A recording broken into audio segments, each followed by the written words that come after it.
The motion that the House is debating is very simple. It is that Dáil Éireann reaffirms its confidence in the Mahon Tribunal and its belief that the Tribunal is acting independently, without bias and within the remit contained in the terms of reference by the Oireachtas.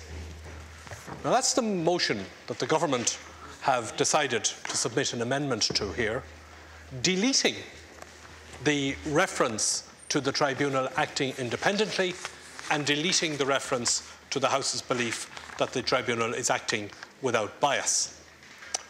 Now, the Labour Party has proposed an amendment to the Government amendment, which I wish to formally move, alas Ceann Comhairle.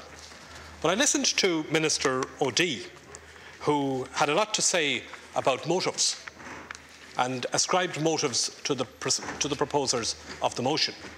And he talked about the costs of the Tribunal, and he talked about the Tribunal's procedures and about its method of operating.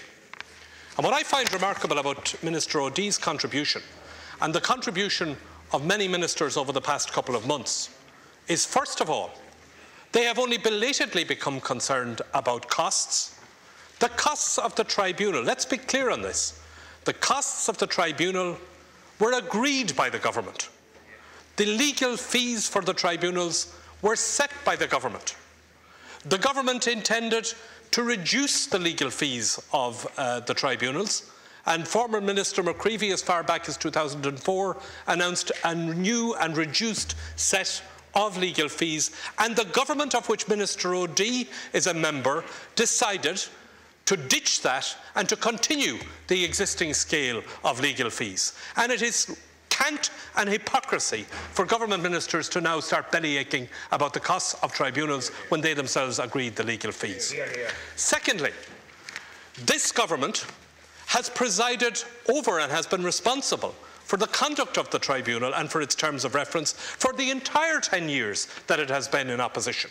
On occasion, the government takes credit for having brought the terms of reference and the modus operandi of the tribunals before the House. And again, it is only, and the timing of this is interesting, after an entire 10 years, many witnesses appeared before the tribunal, many legal challenges which the tribunal had to face. When do government ministers suddenly start to get concerned about the procedures and practices of the tribunal?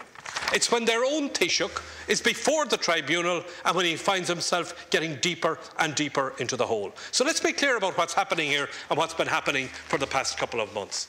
What has been happening here for the past couple of months is that the government, or at least the Fianna Fáil element of the government, have decided that they're going to mount an attack on the flank of the tribunal in order, at very least, to distract attention from the Taoiseach's appearances before it, possibly to collapse the tribunal itself, but certainly to seek to take away public confidence from what it is doing and the importance of what it is doing. And in doing so, they are engaging in a profoundly political act. And it is a political act at the centre of which is the Taoiseach, Mr. Ahern.